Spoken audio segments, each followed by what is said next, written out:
What meme is this? This is... Oh, great, a Final Fantasy meme. Yeah. You like so Final fresh. Fantasy. You like Brooklyn Nine-Nine? Oh, get out! You don't know what the show is called. I can't remember. Look at Mr. Cool over I here. cannot remember what it's called. Is that the name? It's pronounced Yeah, it's Brooklyn Brooklyn. 99. Yeah, It's pronounced Brookline. This is one of those shows. There's like a handful of shows where I look at it and it's like, I should watch this because I'll probably like absolutely love it, but I just like never do. I don't know why.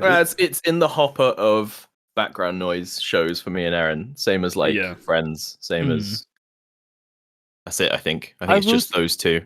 I will say it's been a while since I've watched it, but it's one of those shows where like if you watch the first episode, if you like it, then you'll like it. You know.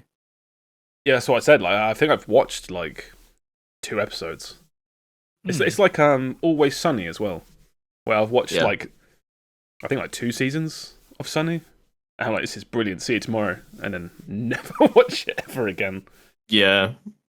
Well, it's tough when it's like 14 seasons deep, and you're like, I don't have time for this. I don't have time to commit to this. Yeah. Right, I'm going to get a drink. I'll be right back. 1 sec. Okay. Well, we can't have the intro now being about that because Will's just fucked off halfway through. You can edit it. I believe in you. Editing's hard, Steve. It is hard. I do agree, but I think you've got it. I think you can do it, and you will get a medal of bravery. For your service in removing 20 seconds of dead air. Well, the more you talk, the longer it gets. Well, no, it's longer until Will gets back. It's not based on my talking. I could do the intro now and just completely leave him out of it and then have him confused that there's been no intro. That would just be mean. Holy shit, the first podcast of 2023. This is the energy you guys are bringing. Jesus. I wasn't. No, it's Josh bringing that energy, not me. You're fired. No, You're fired. Can't fire me. I'm 25% of this show. You can't fire me. Yeah. All right, let's get cracking. Hello, everybody. Welcome back to the Game FourCast, first episode of 2023. Is it the first episode? No, wait. We've done 1 episode on New Year's Day. I've already fucked it up. Jesus. My name is Josh, aka BottlerWorks, and I'm here with the usual crowd. Olive Meister, Will. Hello, my name is Olive Meister and/or Will. And when is it inappropriate or when's the appropriate time to stop saying Happy New Year to people? And Quikwix, Steve. Ich heiße Steve und ich bin besser als ihr alle. And Sammeh. Hi, I'm Sam, and I'm a mythic raider now, so you're not allowed to talk to me. I'm too cool for you. That's way too cool. That was that intro kind of had me laughing in the background. You had Will posing a question just halfway through the whole thing. I don't think it was a question, but it's just like, I want to answer this, but... Well, it was only like somewhat rhetorical. I would like it answered. And then Steve's just, hey, Steve, just, I love it. And then Sam's just a hardcore mythic raider, so what else is there? Sam's the real gamer here. All right, let's get real talk though. Yeah, I have said Happy New Year to everyone I've spoken to over the phone at work this week, so it's probably still going to go on. Yeah, when do you stop? Question. You don't stop. If you see someone for the first time in that year, regardless of date, you say Happy New Year. If there's someone you haven't seen for like 9 months, it's like Happy New Year. So what the fuck? It's me, Great Aunt Ethel. We're in September. Hey, Happy New Year!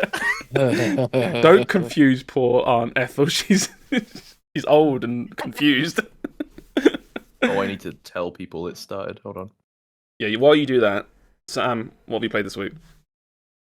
So obviously I'm a mythic raider now, so you know it's kind of a thing. By that I mean I've killed 1 mythic boss. I still can't kill the last boss on heroic, but I am doing it all in pugs, and I'm getting shit down. And pugging really good. Mythic? Yeah. Is that a thing? Crazy people. You can only pug mythic with everyone from your server because they haven't opened it up yet. So you can, but you have to only find people from your server. That's scary as well because you can't fuck it up because you'll get a reputation. But, people will know. Yeah, so that's happened, but that's just like generic WoW stuff. I'm enjoying it. I'm really getting into the like, I'm teetering on joining a raiding guild kind of. No.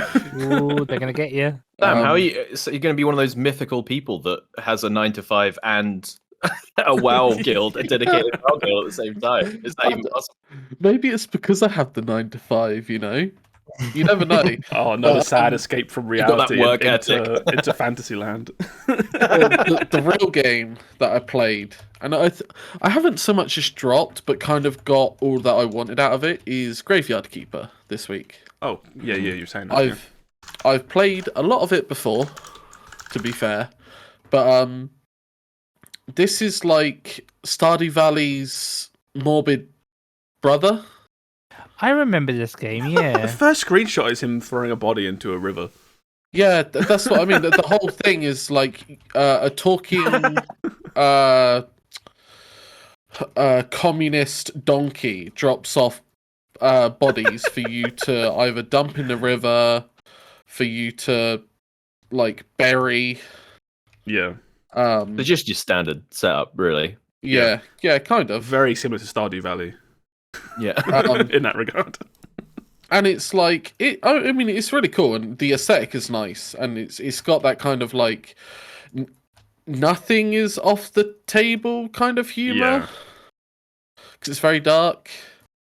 But it is good, and it again for actual gameplay, it's Stardew Valley, right? Yeah. You kind of understand what it is. Apart from growing I mean, you do also grow crops in this game, but there's some carrots there in this picture and some cabbages. Yeah, you grow carrots to feed your communist donkey. But yeah, you keep saying that. What makes a donkey a communist? He keeps calling you comrade, and he talks about the fall of capitalism and how like the people are oppressed and down with this, and it's very political. This donkey, all right? Yeah. Yeah, basically, you get bodies, you plant bodies, and then you adorn the graves of these bodies, and it makes your graveyard look better, and then you get more money, and then there's generic sandbox stuff, you crafting and all of that. But it's just nice. It's just fun to play, and I got to the automation bit where you resurrect bodies into zombies. So it's like they now do bits for you. Yeah. So it's Stardew, but instead of growing plants, you're burying people. Yes. Okay. Is there a because you don't harvest people? Do you? I mean, I'm not a graveyard keeper. You mentioned resurrection. You do harvest their parts. Oh, I see. So, right, you're just committing crime. All right, okay. But not in this world, because you get isekai'd into this world. What? Oh my god, this game is too much. That bit by the donkey or by some other external force? You get hit by a communist donkey and isekai'd into a new world. Yeah. And then, wait, what would you get? Going on with the story, but the generic gameplay mechanics, if you've played Graveyard Keeper, you know the generic gameplay loop. It's just there's this undertone, and then top left you've got the day symbol. Like there's 6 days in a week, and a person only turns up on that given day. So like on the one at the bottom, because the bottom one is the current day. Oh, okay, yeah. That's when you can hold church, and then people come and see your graveyard and your church, and then they give you donations and faith based on how good it is. Oh, we think you're doing a great job. Here's some money. Yeah, kind of basically. Little do they know you're chucking bodies in the river. The more people that come in, the better the town's doing, so they sell more stuff and stuff. So it all kind of links into each other. It's but such an odd game. What the hell? Yeah, it's just a really cool premise, but also like if you've played Stardew or those types of games, you know what you're getting into. It's just that, just with a different tone.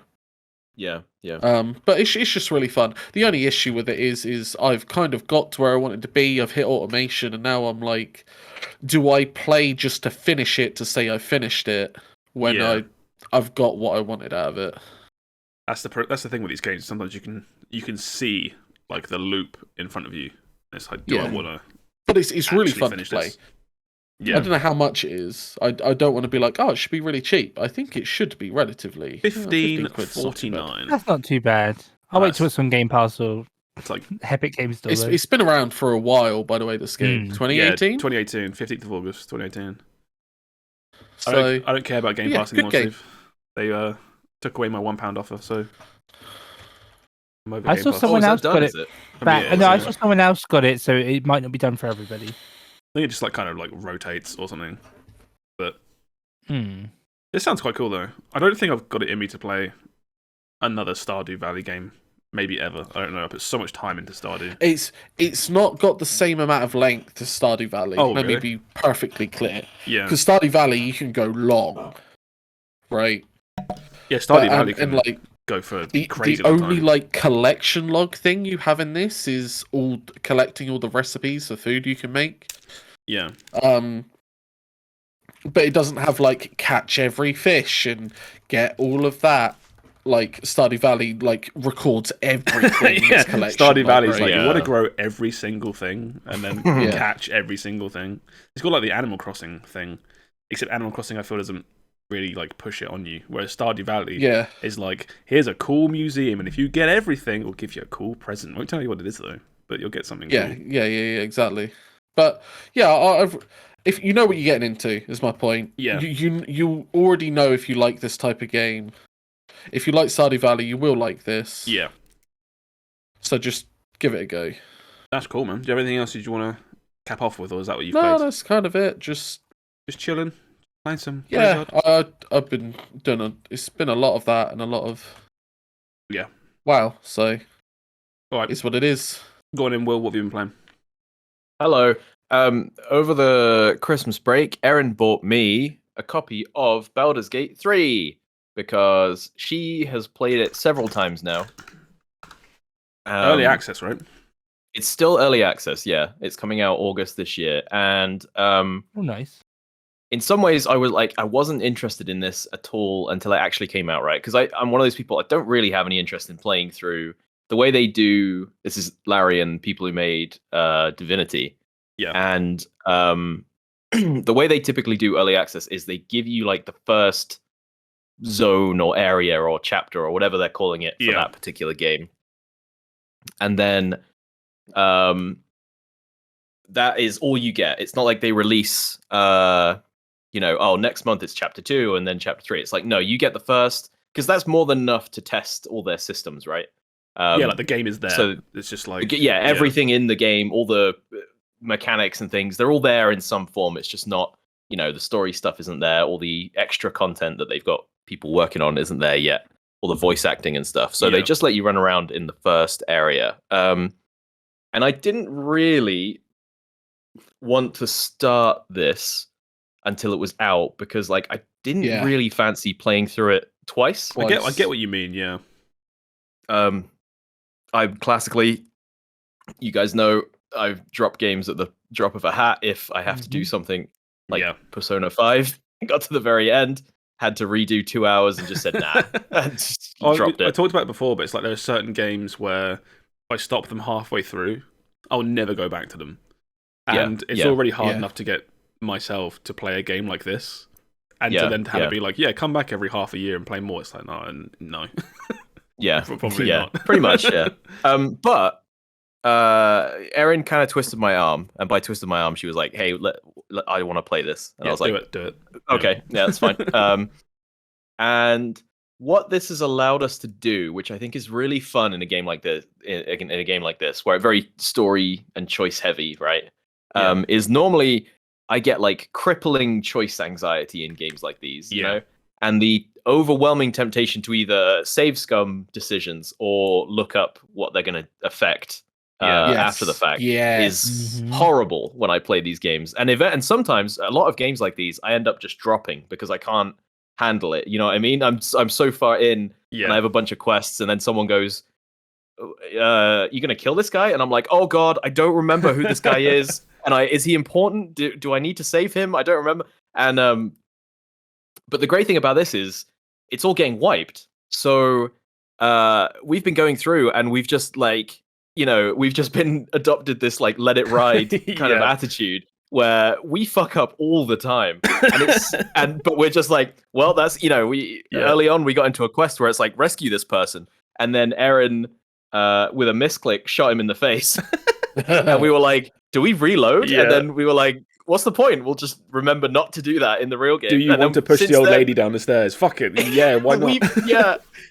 We've run into so many characters that we have just killed immediately, either by accident or because we think the choice looks kind of funny. And it's so freeing to play one of these games, not worried about the consequences whatsoever, because it's all getting wiped. It's been so much fun because it's basically, if I guess if you don't know, Baldur's Gate 3 is basically D&D but like digitized, right? So they try their best to let you solve problems in as many ways as possible, right? Because that's the whole thing of D&D is obviously you're playing off of a human computer, and you can like argue and finagle the results of decisions, right?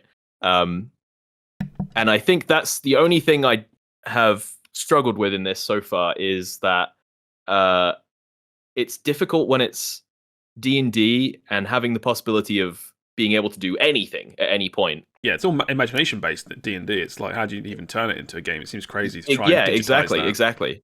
And when it comes to, and it's like, and then you play this as a game, and it's like they try really hard to enable you to, if you come up with a dumb plan, sometimes it works, and then sometimes it collapses under the weight of like, there's so many things you can do in this game that we didn't account for this, right? And it's like that sort of back and forth between you and this designer sat in Larian Studios' office is always in the back of your mind when you're playing through this. So I use a spell. I use a spell to get sticky feet, and I walk on the ceiling to get a better headshot angle. It's like, okay, you probably cannot do that in this game. Exactly. Yes, it does not account for that. No.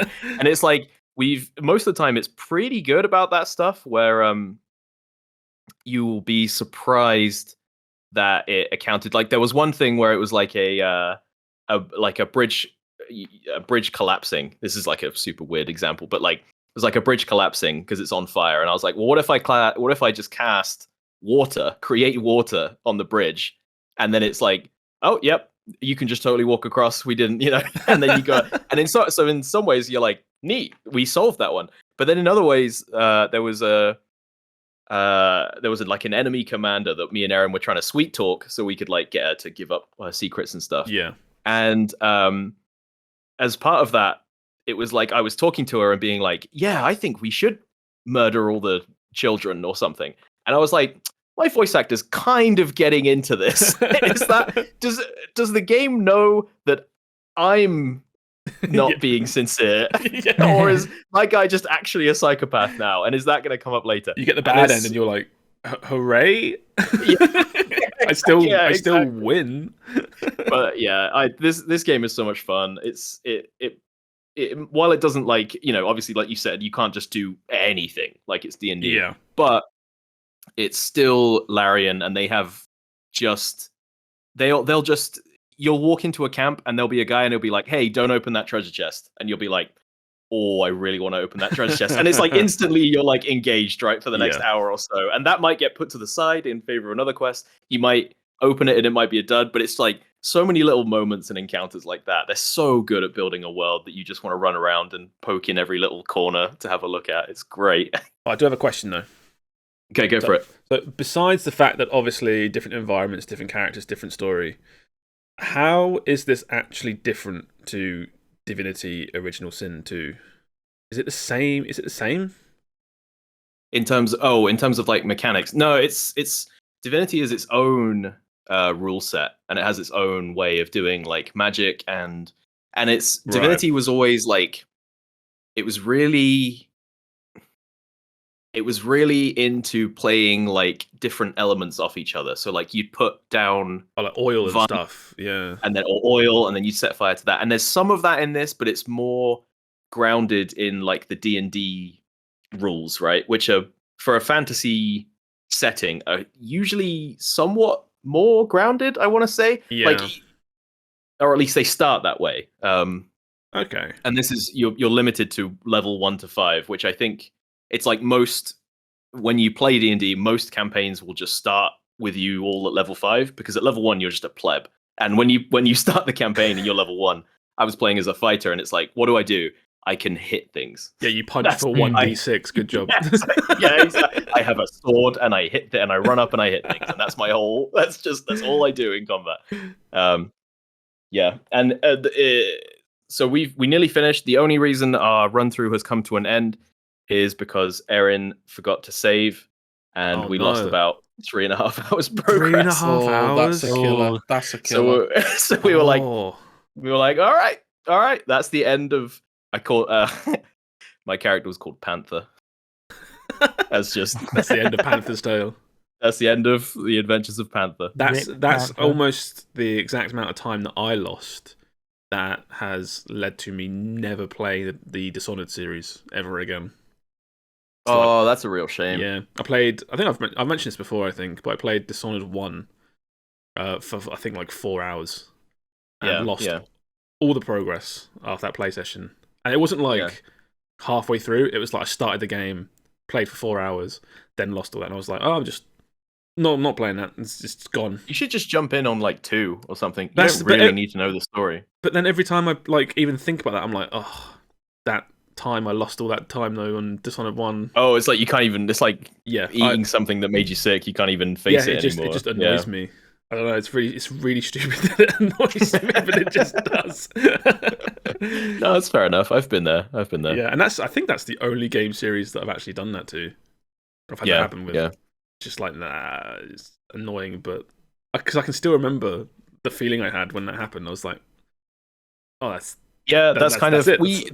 that's pretty much why we decided on this like let it ride kind of style, is because we both have that thing where you'll make decisions and then you won't see the consequences for hours and hours of gameplay later. And it always gets me when someone shows up and they're like, I can't believe you did X, we're gonna mess you up. And I'm like, oh, you don't like me anymore? Oh no. And then I have to like, all right, do I save this? Do I go back? This time it was like, whatever happens. There's a great moment where you have to rescue a gnome who is in a perilous, I don't want to spoil it because it's a great moment, that's in a perilous situation. And it's essentially a choice of between 2 button presses. And I ran up and I was like, Erin, what's this? And I pulled the wrong button. And that played out. And then she was like, I've never done that before. And then we just laughed about that for like an hour. It was great. That's one of my favorite things in like the Mass Effect games, where they had consequences in it, but they were a lot more like linear in the fact that you could do like a Paragon playthrough, which is the good guy playthrough. And it's like, right, okay, I've done that. I've done my canon playthrough where I'm not an asshole. But now, what if I go through and choose all the red options instead? Yeah. And it's just like, times when you would just like save people in your bad playthrough, just like Commander Shepard being like, fuck you, and just like pulling out a gun and shooting them or something. That is, they've done something specifically in this test as well, where that they've only put in the neutral to bad like companions and some of the characters because apparently, like everybody picks the good path, right? Yeah. Like overwhelmingly, people are not assholes in games like Baldur's Gate. That's nice. So they never get to test. Yeah. So it's nice, isn't it? Yeah. But it means that they never really get to test like any of the other stuff, right? Well, like if they put in the chaotic evil party member and nobody ever picks them because they're chaotic evil and an asshole, it's like, how do we balance it? I've never thought about that. That's really interesting. Yeah, it's really fun. That's also really strange though, because it's like this game's early access and X amount of it is already out. But like, if the overwhelming majority of people always pick characters that aren't in the game yet, that means technically like the canonical route isn't in that game yet, I guess. The route that like everyone's going to play, basically. Yeah. That's kind of interesting. Yeah, but like it's fun because like us, you get to see stuff that you probably wouldn't see if if I started up the game, full release game today. Yeah, I probably would pick all the good characters. Oh yeah, I'm not even saying it's bad. I just think it's interesting how like it's cool the way that most people will play that game. isn't in the game yet, despite the fact that a big chunk of it is already out. Yeah. Because it got a release date, right? It had like a Game Awards trailer. August this year, I think. Yeah. So we're happy to. I think that's enough time where I'm happy to put this down. Wait 8 months, and then I'm ready. Yeah. I'm fully ready to jump back in and start my playthrough over again. You need to like not play another one of these types of games until then, and not. Yes, that's the really funny thing is Erin finished this and then was like, I have Baldur's Gate 2 installed, and just went straight back to play. And that game's really old at this point, but she's just straight back in, picked it up. Sprites, right? Baldur's Gate 2? Yeah, it is. Super old. Because there's a lot of there's that new trailer for Baldur's Gate 3 where that guy comes out of the Mimic. Yeah, she was literally showing me. Look, she was like, "Look, here he is in Baldur's Gate 2." Yeah, and there's so many people that are like, "Who is that? Why is everyone getting excited?" It's like, you don't know who he is. It's like Baldur's Gate, fair iconic character. Whatever. Baldur's Gate 2 is very, very old. we were watching the trailer for it on stream, and everyone was like, "Minsk, it's Minsk," and I was like, "Why does everybody know who this is?" Because and then I was like, "Erin, do you know who this is?" She was like, "Yeah, it's Minsk," and I was like, "What the fuck? I just missed this guy." It's weird because I didn't know his name, but I looked at when he came out the thing. I was like, "Hey, it's that guy." Yeah, hey, it's Kratos. Yeah, basically Kratos. Yeah, it's Kratos. Yeah. I mean, like, you stream Hunt Showdown, right? That's a predominantly aged 20 to 30 plus male demographic that probably played or recognized Baldur's Gate 2. I think it is, and it's like I didn't get a PC for gaming until much later. I was always a console kid, so I never really played those big RPGs when I was a child. What was your first PC game? What was my first PC game? Jesus. RuneScape. First. What was your Sam? Earthworm Jim. Earthworm Jim, Jesus. Actually, I don't think it was RuneScape. I think it was City of Heroes was my first one. I was going to say what was like, because RuneScape counts, but like, what was your first proper PC game? I'm going to guess like one of the Lemmings would be my guess. Oh, that's like the earliest PC game you remember. Like, yeah. Because I remember I played like really early PC games, but I remember when I had my first proper PC, I was like, right, let's sit down. Actually, this is mine now. I think it was Half-Life 2, I think, and that's how like late. Wow, that is late. Yeah, it's really late. I was like console for fucking ages. Yeah, no, so was I. To be fair. Yeah, because we weren't rich growing up. I think like consoles were just more easily accessible and affordable. Oh, someone's just said Jazz Jack Rabbit. Yes, I do. I remember that. That was Cliffy B's first game, wasn't it? That was id Software. Yeah, I think so. Was Cliffy B id Software? I have to look this up now. It was Epic. No, it was Epic. Sorry, yeah, I was thinking, Epic. Yeah. I thought it was id. That's really old. I didn't get my first laptop, which was my first machine, until I was in college, I think. Yeah, I was in college when I got my first proper gaming PC, and that's why it was like I played like Half-Life 2 and Left 4 Dead 1. They were the first big games that I really got into. Wow, what? And it's just all downhill from there, really. Literally, yeah. How do you top that? Jesus. It's crazy, right? Because like back then, when you get your first gaming PC around that sort of era, you go on Steam and you buy the Valve Complete Collection, which back then was what it was like 20, 30 quid, but it has like every single Half-Life. Yeah. Team Fortress 2, which back then was like in its heyday. There's tons of cool stuff. Yeah, I remember that. You could just like people would say like, "Oh, I've just bought my first PC. What do you recommend?" It's like just install Steam and get the orange box. You you sort of solved your PC gaming there for a good couple months. Yeah, you get your first PC, Portal, Left 4 Dead, Team Fortress 2, and Half-Life 2. It's like, congrats, some of the best stuff that PC had to offer back then. Has ever had. Let's be honest. Yeah. It's all been downhill from there. Let's be honest. But yeah, that's cool though. Baldur's Gate 3. You enjoying it though? I'd recommend if people are on the fence and they're like, like me, they were like, "Oh, I don't know if I want to play through this twice." I'd say it's worth it just for that aspect of like it's clearly a work in progress. There was some bugs, and it feels it's rough. Yeah, rough around the edges is like a poor, but sometimes you'll walk into a cutscene and it will be all the cutscenes currently are kind of like two people walk up and it's like Oblivion style. They just stare rigidly at each other, and you're like, I bet they're gonna jazz this up a bit later on. And some things just flat out don't work, but that's almost part of the charm, Yeah. The screenshot here, this game's got Cthulhu in it. Yeah, that's the whole plot. Is you are turning into one of those rapidly, and you need to figure out how to stop it. Oh, what they call mind worms. Mind flayer. Thank you. That's cool. Why would you? Why would you not want to be that? Because that's the. There's that thing of like, are you actually in control? If you become one of them? But no one knows, right? But I'm pretty sure that they're gonna give you some options to maybe be one of them. That's what I think. I think you might be able to. Yeah. I think they might let you pick the bad ending, as it were. That's like the whole thing about. All right, stick with me on this. It's like teleporting, right? Where it's like you get a teleporter, you are deconstructed, and then reconstructed at the end.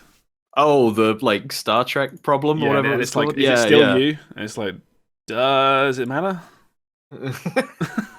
It's like you wouldn't know. You'd just be dead, I guess. But then you're not dead. That's weird.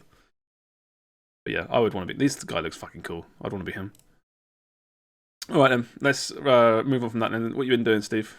If anything, wink, nothing wink. New. You were saying you're in maintenance mode, right? Yeah, basically, I'm just playing some good old staples. There's been nothing new that's really like made me like want to play anything. So I've just been enjoying some good old casual games, like World of Warcraft, League of Legends, Hunt Showdown. All those normal, But yeah, that's basically. I'll play something new for next week, but for this week, and for the last few weeks, it's just been like I've been enjoying playing the good old staple classics. I mean, that's fair enough. I've basically been exactly the same, right? It's I think like as opposed to talking about like what I've been playing, I've just got like tons of tiny updates about little things that I'm really enjoying. It's like I was playing High on Life, which I was really enjoying. And then I was playing on Game Pass, right? And my Game Pass ran out, and I was like, I can't get the £1 thing at the minute. So it's like, how much do I care about like finishing this game? And I didn't really care that I couldn't finish it, which isn't normally like me. Normally, I want to see things like through, right? But I don't know how far did you get, Will? Because you dropped it as well, right? I did the intro and then the first two big levels. Yeah, so I think I'm where you felt are. Like I think we said like I really enjoyed it, but I think I saw basically everything it had to offer. Yeah, because that's exactly where I got to, and it was like almost like a really good stopping point because there was no like. I wasn't waiting for any sort of conclusion. There wasn't anything, like tugging, like pushing me forward. Yeah, I just closed it and I was like, all right, good stopping point. And then I never felt compelled to go back to it. And then I ran out of hard drive space, so I had to get rid of it. Yeah, so I've kind of like dropped that. Maybe I'll finish that like in the future, maybe. But yeah, so that's kind of been like shelved for now. I've been dancing around just playing like my normal stuff, like. We talked about it a billion times, so we won't talk about it again, but I'm still really loving Dead by Daylight. And it's been, because you've had the Steam sale, it's finished now. But everything on Dead by Daylight, as soon as there's an excuse for stuff to go on sale, like it all drops in price. And it's such an easy game to just be like, I'll buy one more character for like £2. Like Yeah. fuck it, like £2 DLC. Like it's nothing. I'll buy one more character, and I'll play him for like an hour or two, and I'll be like, maybe I'll buy like one more. It's just one more. It's all on offer. It's gonna stop being on offer soon. I'll buy some more. It's the gaming equivalent of like a Pringles tube. Yeah, it's like, well, I'm not gonna eat the whole tube, and then you eat the whole tube. yeah. But yeah, I've been super enjoying Dead by Daylight. I've hit the like ranking that you two hit, which was Iridescent 1. Kind of happy with that. I know it's not tied to MMR or anything, but I'm just happy that I hit like the max kind I of. thought you did that last month. No, I got really close and I didn't quite make it. I got to like okay. Iridescent 4, which to be fair is like one solid play session away from like. That's how I was like, I wasn't even paying attention. Then I got to like the fourth rank in the top rank. That was such a shit way to describe that. But then I was like, oh, maybe I should just try this. And then like four, like you said, like 5 games later, I was there. Yeah, well, the season or the battle pass, I should say, and all their like their current Christmas event ends in about 4 days. I think 3-4 days. Yeah, and I was like, well, I'll push to Iridescent 1, and then I'll take a break for a bit, and then I'll come back and play when the next the next season starts. But I'm still playing. It's just too much fun. I'm having so much fun every time I play this game. I'm sort of like, I think I'm 2/3 into all the DLC now, so I've got most of the cast. Yeah, so it's just like, I remember when I like first started playing, I was like, I could just buy all the DLC, but I was like, nah, it's too expensive. I'm not worry about that. And now I'm just doing that anyway, like passively over time instead. So it's different with them buying it on release and dropping a couple quid every 6 months to get a couple more killers, right? It's the difference. But yeah, playing Dead by Daylight, so that's fun. And the last sort of little thing that I'm still just playing on and off, mainly on, is still old school RuneScape. That game's just really, really fun still. I think I've kind of like, I've set a goal for what I want to do in that game. Which I think a lot of times when I stop playing it, because you just get goalless, right? You don't know what to do.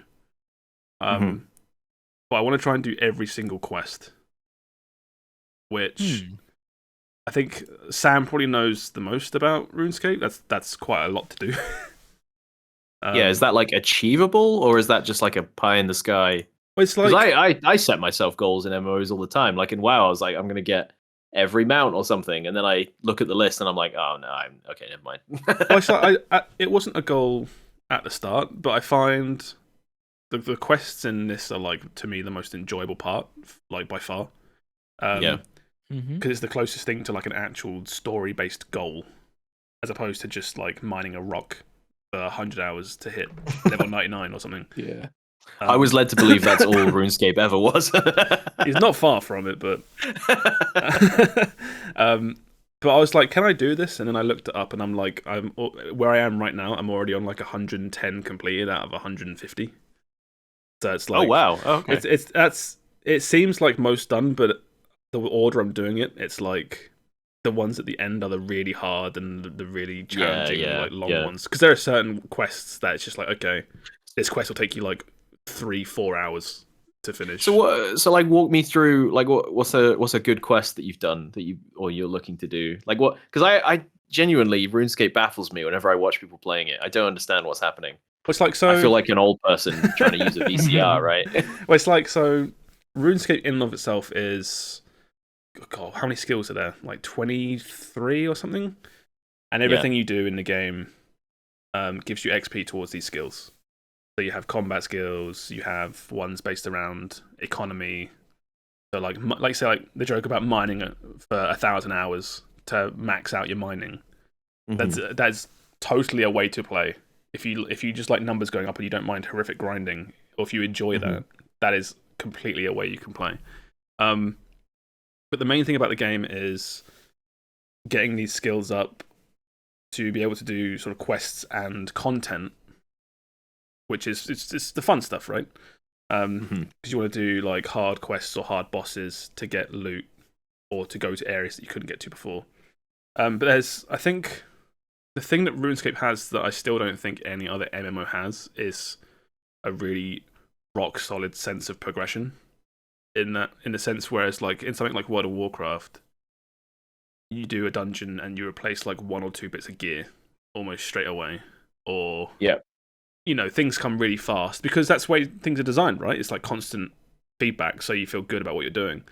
But RuneScape is almost the other way around, where your upgrades and everything comes so slowly that each one is really impactful.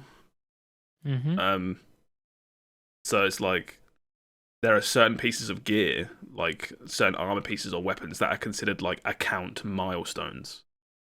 Because it's like, so it's like, good job, you played enough to now be able to wield this weapon, or you played long enough to be able to do this really hard quest, and now you can do this piece of content, or there's really solid, tangible points to RuneScape that just feel really good, like when you hit them.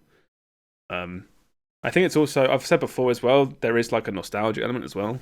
A lot of it is just really like, I don't know, like, I don't know if calming is the right word, but it's just like really familiar. It's just really nice to play. Yeah, I get that. Like, it's very easy and comfortable to just turn it on and just go. Yeah, because there's all this stuff in RuneScape that's like I said, it's tricky, or you have to play for a while to get to. But at the same time, it's a very simple game mechanically, at least until you get to endgame stuff. It's like, you left click to move, left click to attack. You turn on a few abilities or cast a few spells here and there, but it's all just like left click based. It's all just really simple. No complicated rotations or anything like World of Warcraft. But I think, again, that's where, because the mechanics are quite simple, that's where they still have quite a high, like, not skill ceiling, but like depth to them. Yeah. Which means they really like kind of squeeze out everything they can out of these really simple mechanics. And yeah, like I said, I'm doing quests. That's my current thing I'm doing. There's lots of really like interesting and funny writing and like quests you do. You go around this massive world, like it's an MMO, right? So the world is enormous. Killing monsters, killing bosses, doing little things. There's like jokes in the quests. It's just a really fun time. It's really easy to play. Yeah. It's just an open world. I had that feeling. I was playing through some Dying Light 2 recently. Yeah. After Sam's glowing recommendation from our Game of the Year podcast. And I completely agree with everything he said. But I was still just. It's really nice to just have. I mean, it's like popcorn movies, isn't it? Yeah. You just go in, you fill some bars, and make some numbers go up, and it's like the game almost doesn't matter. I think the one thing that RuneScape does really well is, compared to, say, like World of Warcraft, where outside of a few sections, or a few areas, sorry, it's like when it's a new expansion, it's like, go here, and then you're going to live in this expansion for like the next, 30, 40, 50, 100 hours, however long you play WoW for. Like, here is the new stuff, right? Whereas RuneScape is very much, you go to new areas and stuff, but you're always going back to these old, familiar areas. Like, some of the most popular places in the game are like the places where you start at like base level, and the first town you go to is where the only auction house in the game is. So that's where like tons of people are. This area that was created back in like 2002 or something. Yeah. And again, that's like, that all ties into like that familiarity, where it's just like, just remember like being here back when I was playing during school, like decades ago. But yeah, it's just really fun to play, and you can always set yourself like little mini goals and aim for those. Even though I'm looking at doing all the quests, which is a bit crazy, all those quests, and they have little goals along the way. Like, I need to do this to be able to do that, and then I need to get my thieving up a few levels before I can do this next quest that's on my list. How do I get that? Like, go on Google, go on the wiki. Okay, here's how you can do some good thieving stuff. It's just like little things like that. It's just fun to play. Yeah. I mean, RuneScape, most people know about it, but it has like a big free to play like part of the game. Yeah. Like, you can play RuneScape for like 50 hours before you have to actually put any money into it.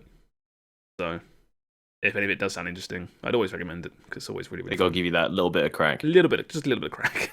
Speaking of crack, they just put a card game in Genshin Impact, and I've been playing it a little bit. God. What, a triple triad? No, it's called oh fuck, I don't remember what it's called, but it's kind of quite fun. But the problem is you have to do Genshin stuff to play it. But there's Nice. I really miss Is this it? it's like you know Gwen in The Witcher. Yeah. There's something really fun about like I'm gonna go off on this adventure, right? So Oh my I'm God, look touring at the this. world. Yeah, it's like I wouldn't know how to describe it. It's a bit like Rune Terror with dice. Yeah. Is how I would describe it. It looks nice. But there's something really fun about, you know, I'm climbing the highest peak just so I can find a guy in a cave and challenging him to a card game. Yeah. You know what I mean? Yeah. Like it's like big Yu-Gi-Oh vibes where I'm like, you know, slaying gods and monsters so that I can go and just get past them to play a guy at a card game. Yeah, you had that in Final Fantasy 14 because that game has to try where it's just like you're in some absolute corner of some bog in some zone that no one ever goes to. There's like a little shack or a house, and there's 3 NPCs in there that probably do like a quest at some point ages ago, but one of them has a little icon above their head like, you want to play some cards? yeah. It's literally like I'm journeying to the most inhospitable environments, and then some guy will be like, "Oh, hey, you play? That's pretty cool." And it's how the ridiculous! Of course, I play. yeah, and it's like it's the same thing I had playing this. I got when I played Gwent in The Witcher, where it's like, would I play this card game without The Witcher? Like, probably not. But there's just something really appealing about that all being tied into like a open world RPG. You know what I mean? Yeah.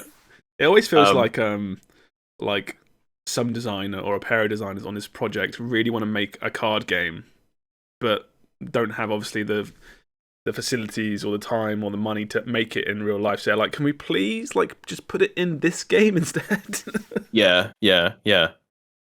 Or it's like their real passion is card games, but they're like, we have to make the money making gacha project first, and then they'll let us have a bit of rope. Oh yeah, we can make our card game. Genshin's just got all the stuff already, I assume, right? Yeah. Just to, you know, every time you do a roll, how about we also give you a card? Why not? We'll give you a booster pack. Yeah, but that's the thing is like I haven't. So I'm not deep in. I've played a couple. I've unlocked a few cards. I've played some, but there doesn't seem to be any monetization in this card game, which is odd considering the game it's in. Right? I don't know. Maybe they're hiding that. Well, I'll be like 2 hours in, and they'll be like, "Well, okay, but the real cards." Maybe they're already like, you know, like on a tightrope of pushing the boundaries of how much monetization they can get away with. They're like, we can't double dip in our fucking card game. We cannot do more. This isn't like a standalone card game. It was in the game, so it's more of a side quest. So it would feel a bit scummy for like a side quest thing to be like monetized. Maybe, but it's not like an afterthought. It's like a full game with, you know, it's a full, well thought out game. It's very engaging. I think the thing to bear in mind is always is that like Genshin makes approximately $4 billion a second. So it's they could do whatever they want. I get it. I know. Genshin has just put Avatar 2 in the game. You can just watch it. It's at cinemas, but you can also just watch it in Genshin. They didn't even. They're just covering the cost of lawyers. With all that Genshin. We gave James Cameron like $100 million, and now you can just watch Avatar 2 in Genshin. Why not? I don't really have much to say on this card game. I'm gonna keep playing though. It's pretty fun. I had no idea this was even a thing. I kind of it's apparently it's been out for a little while now. This story was like November, I think. This article. Yeah. That's like just before Christmas. That's cool though. That's cool. I like that. Yeah, I'm never. These things are never for me. Like, I never get into card games. But that was what I was going to talk about. Speaking of like card games and that, because for me, like, you know, it is the season of uninstalling and not finishing stuff. I've already told you and Sam this, I think. But Midnight Suns on PS5. You played it on PC, Sam, and you loved it. Yes. I played this for like an hour and a bit, and was just like, I don't even know why I bothered. I knew I wouldn't like this game, yet I tried it anyway. It's just like a hard no from me for no fault of the game. it's just not for me. I think it's not your style of game. Just not my style of game. As soon as I did like 2 matches or 2 like maps, I was just like, I can see how this could get more depth and more to it, and it could be really cool. But it's just not where I find fun. And yeah, so I gave that a try, but that's already been like. Are we talking about things we uninstalled? Because I could talk about Days Gone for a bit. Yeah, I mean, the exact point where I fell off of that game. Yeah, where did you fall off? Where'd you fall off? Jesus. It was. There's a big emotional moment. It does the Red Dead thing of where you are riding your bike or horse, as the case, depending on which game. And girl. And I was like, a thing is gonna happen, Yeah. Because up until this point, you've basically been going between 2 camps and doing essentially odd jobs for them, right? Because the whole the whole premise of the start, or the whole plot of the start, is your friend gets wounded and you're just waiting for him to heal. And while he's healing, you are just doing side bits and pieces to make some money and supplies so you can ride north. I keep saying, we'll ride north, brother. Say that over and over again. Less like Macho Man Randy Savage. Whoa, brother, we're gonna ride north. We're gonna ride north. Cream of the crop. And finally, you're doing your emotional bike ride. Yeah. And I was like, nice. We're moving forward. And the emotional bike ride ends with you at a 3rd camp where some guy's like, hey, you want to go? I think someone was like, can you go get a chair or something from an effect? And then you go over there and it's like, oh, there's another nest you have to clear out. And I was like, oh, okay, I'm out. I'm done. You don't have enough different activities to make me do them this many times over. I'm gonna sprinkle a few things to see if I can just get a nibble that might make you come back. Oh no, you've already installed, haven't you? Oh shit. Anyway, so Sam's finished it. You completely finished it, haven't you, Sam? Yeah, 100%. And Steve's not gonna play it. There's end game. I will play it at some point. End game stuff, which involves like clearing out the hordes around the map, is really fun and is the highlight of that game. And I'd possibly argue that if you could push through, it's worth seeing.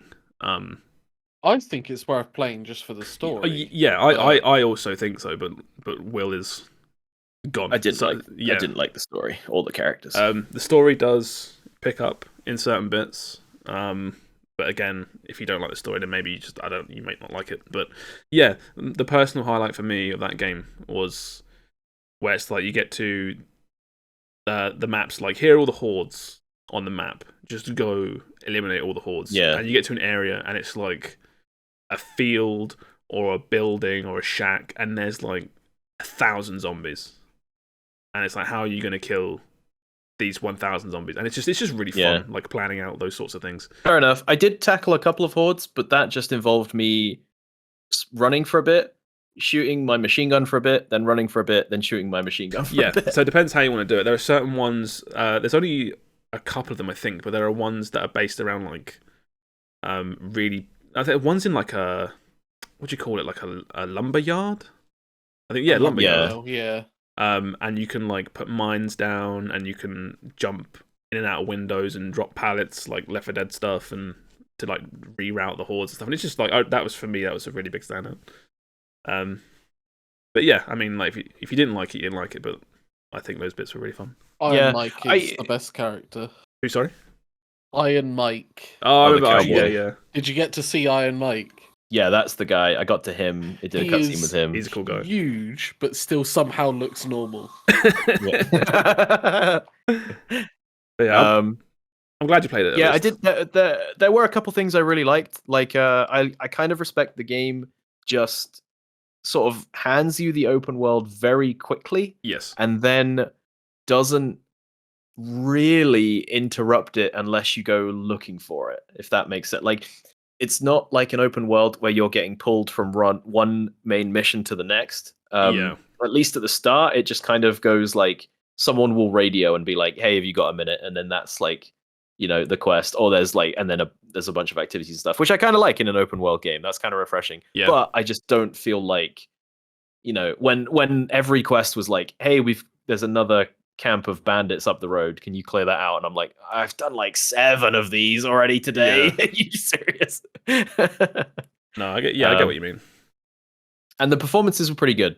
I don't like the story and the characters themselves. I just was not. There's something, I don't know. Maybe it's a problem with me, but like this like drifter lifestyle, right, is so just off-putting. And the way he plays this character is like, this guy's just an asshole. I don't like him. He's a bit abrasive. I remember at some points. In the second camp, there's a little bit of dialogue where they're like, "Oh, have you ever met an accountant?" Blah blah blah blah, and it's like, "Well, how would an accountant have survived this?"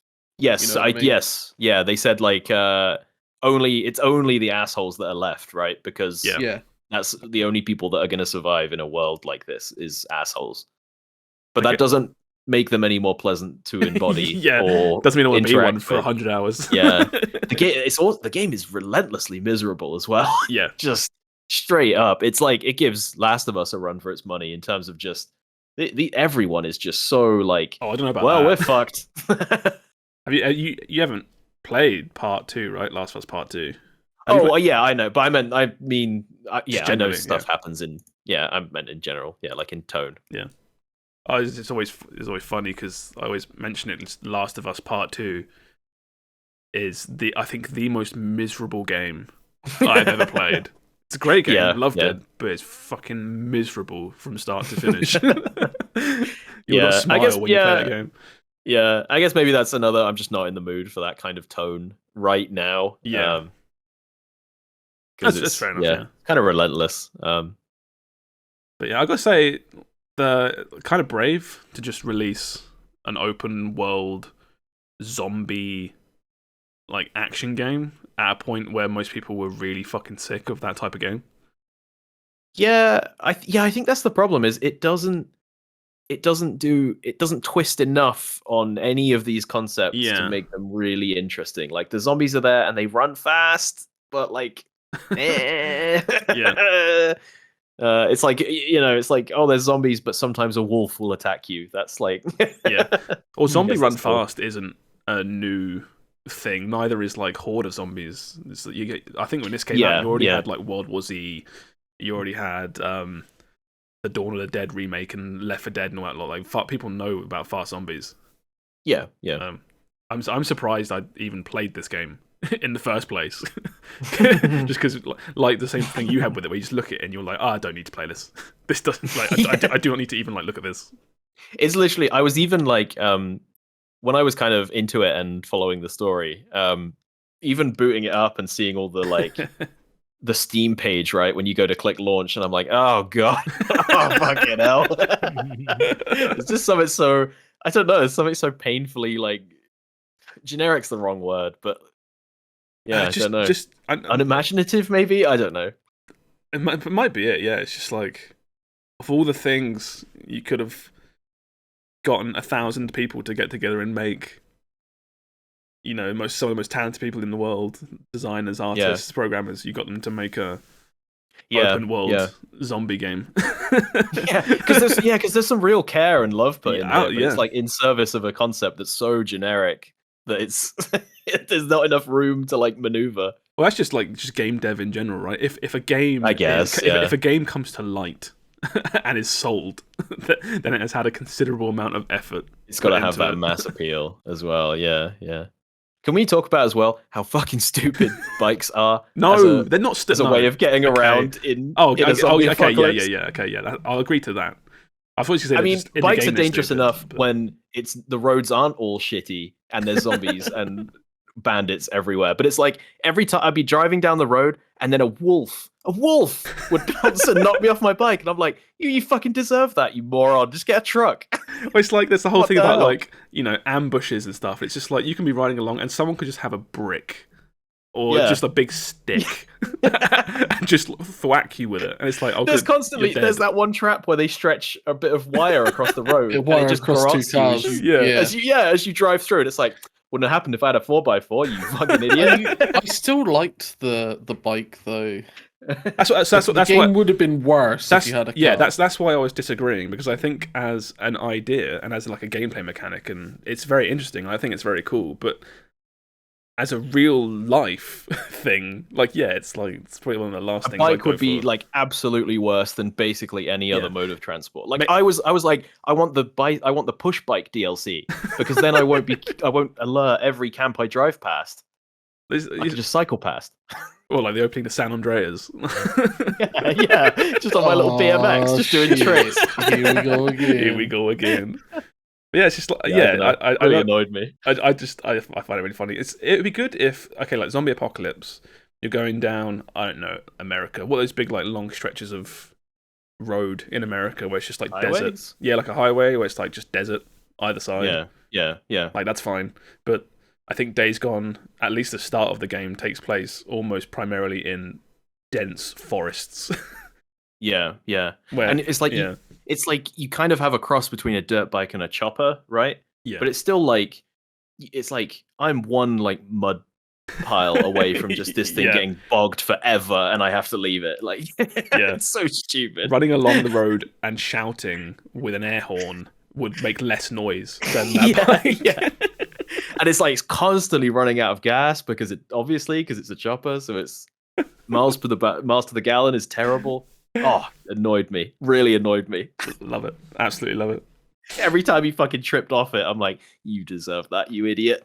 Or even if you never play this game again, we got a little bit of conversation out of it on the podcast, and I'm glad I played it. I'm glad I played it. Yeah, I'm glad that it's. I do think this game it's not having like a second wind, but you do hear people talk about this game like favorably for the most point. In like hindsight, I think it's a cult hit. I don't know if it's a cult hit, but maybe not a hit. A cult following. Yeah, it's just I feel there's a period of time where people were just like, "Isn't that game shit?" Whereas now I feel like there's normally at least one person that's like, "Oh yeah, Days Gone, I played that. It's actually pretty good." Yeah. I will say anyone who bothered to come by to watch me play some of it, was usually because they were like, "Oh, sick, Days Gone. I really liked that game. It's sad it's not getting a sequel or something." Yeah, I think the whole plug got pulled on a sequel. There ever talks, but it just didn't sell well enough during the most important point, which is the launch. Yeah, you got people in chat. You got Swagger in chat saying he would play a sequel. I'd play a sequel. I'd be straight on a sequel. I'd be if there was like a Sony conference or like a Game Awards, and there was just a stealth drop of like a Days Gone 2 like trailer. It would be the most like hype thing of the entire show for me. The only reason why I would be excited was because we'd probably get more shit takes on Twitter. Yeah, I'm back, baby. Oh, he's long gone. I looked it up. He's making some NFT game.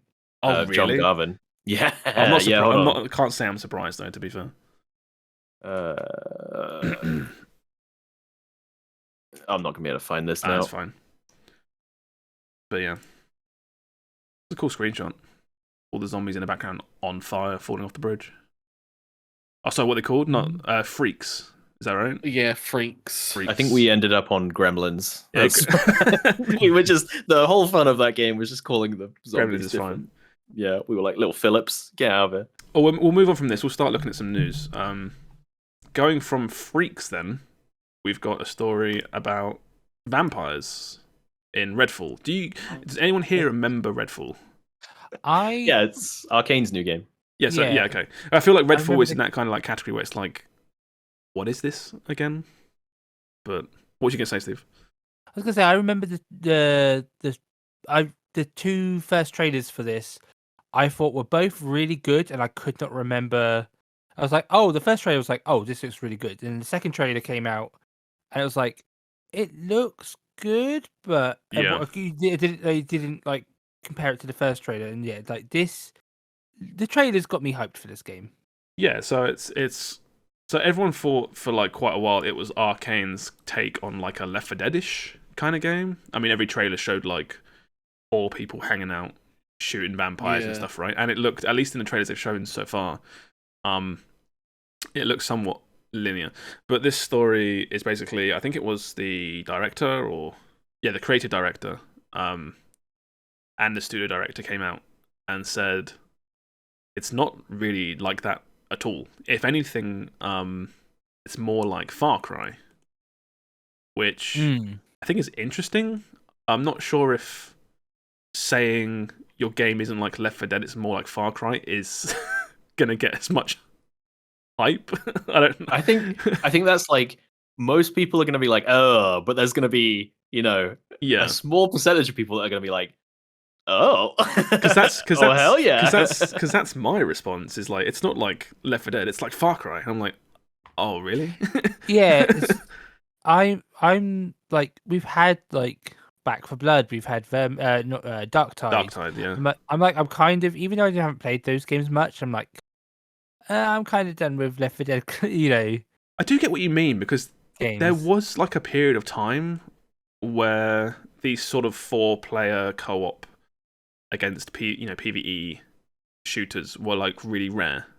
And then, like you say, it's just like Back for Blood and Dark Tide, almost like World War Z. Yeah, World War Z, almost like back to back, right?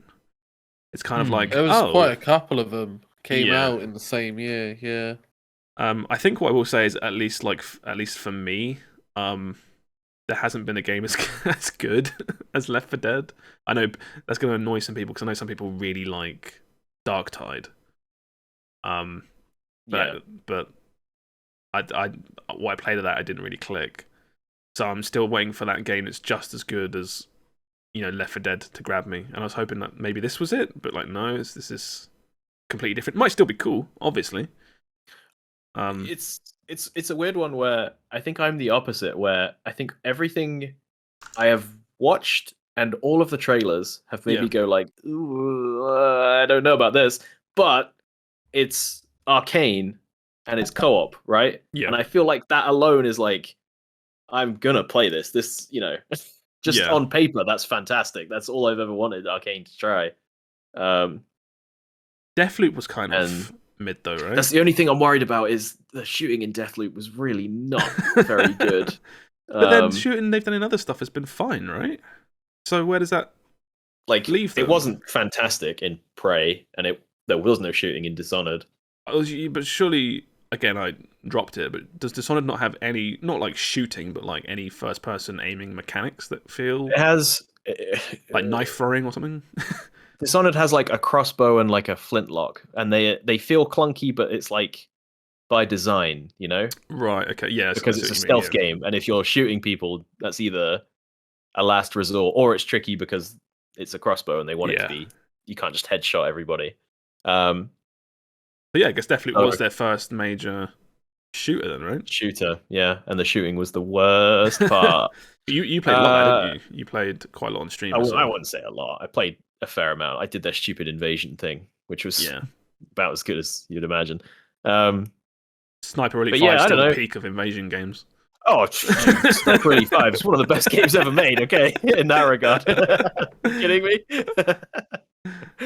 I wonder how that's faring now. I wonder if we went back to Sniper Elite 5. How is that? Are invasions still happening? Is there like, the same 10 people just... It might, you just get invaded by a guy that's done nothing but play Sniper Elite 5 for 10,000 hours since it came out. He's really, really good at it. Yeah. Yeah, I don't know. Like, vampires, kind of cool. I don't know. I'm not too hot on vampires, really. Yeah, but like there's like shots in this where it's like a sniper vampire, with his little glowing eyes, and I'm like, that's sick. That's so sick. I can't wait to try this. Yeah, I don't know. The Arkane games are always so imaginative. Yeah, I can't wait to see what they've got in this one. Yeah, what got me really excited was like 4-player. I was like, oh, that the 4-player aspect of it was like, oh, that could be like a lot of fun. Have to wait and see. Sometimes with these games, they kind of like go for like, oh, it's a co-op route, so you get like one buddy. But like, it's having like a a group of you might be a lot of fun. Yeah. You know what I'm still waiting for is a game that's like Dishonored or like Hitman, like a stealth, heist is the wrong word, but that sort of stealth action, but co-op. I feel like I've never played something like that. Payday, right? Yeah, kind of like Payday. Payday 3 is being made. That got announced. Payday 3. It could be. Yeah, maybe. Because I don't know. I feel like a game where you're chiefly organizing accidents and things would be so much fun in co-op, and just nobody has made it. Like a Hitman co-op game. Like imagine you're an NPC target in Hitman, and you're standing there next to a railing, mind your own business, and then 4 just bald dudes rock up and all start just ominously standing around you. It's like, oh, I'm about to die, aren't I? What I want is a game where one player can go up and get on all fours behind someone, and then the other player runs up and pushes them. That's all I want in a video game. Yeah, you talk to them and distract them. I'll tie their shoelaces together. That's it. That's all I want. I want a panzer guy while I'm in conversation with him. Yeah, that's it. Why doesn't that exist? Sounds like something like Rockstar would make in their spare time. Yeah. Like a Bully spin-off. What's really annoying is the Hitman guys keep dancing around a fully dedicated co-op game, right? They've done like a versus mode, so we know they can do multiplayer. Yeah. And then they did a co-op mode, but it was the sniper game where there's no hitmanning. You just sit on a cliff like 100 meters away with a sniper rifle, and there's 2 of you, and you can do stuff like, distract a guy with a gunshot and then drop a chandelier on him with the other guy also. And it's like, the pieces are all there. Just fucking do it. I feel like, say like your design brief is Hitman, but 4-player, right? Yeah. Mm-hmm. I bet that's really hard to design. Oh, absolutely. Just like puzzles and mechanics that don't just break as soon as there's 4 people working together. But also, I feel like you could walk into is it IO Interactive? Is that I feel like you could walk in there, like I could walk in there and write Hitman co-op on their whiteboard, and they would give me $1 million to make that happen. Like the creative director just looks at you and goes, "What the fuck?" I feel like you could walk into any studio, like go to Valve and be like Hitman co-op, and they'd be like, "Oh, Left 4 Dead. That is 3. That's a strong pitch." You're hired. When can you start? All right, rocketeering straight off of that then. Anyway, that was a tangent. Yeah. Oh, that actually works really well because we have a Hitman story. You have, sick. You have Hitman 3 is getting a new name. So, did you play Hitman 3, Will? Yes, I finished Hitman 3. Yeah. It was good.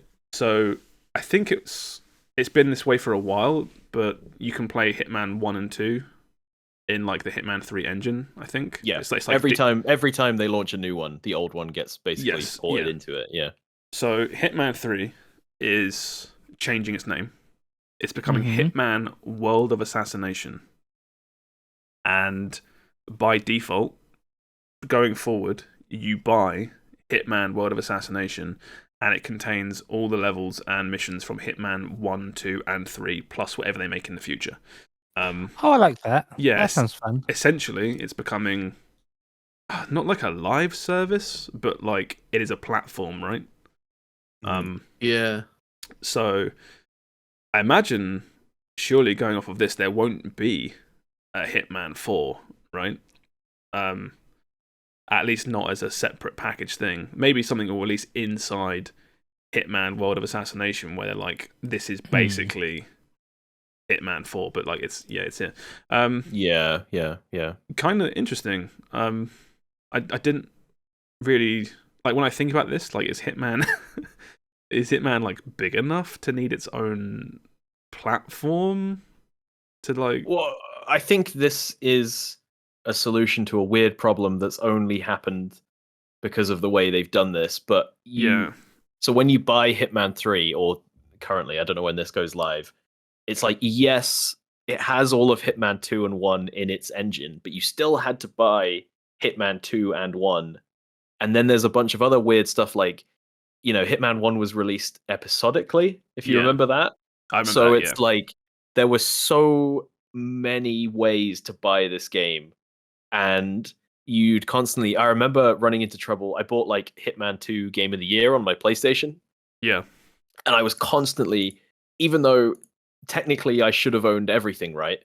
I was constantly running into things where it was like, you need to buy this. And then I would either go to it and it would be like, oh, my bad, you actually do own this. Or it would be like, no, you have to buy this deluxe edition from 5 years ago or something. And that's how you get this last level.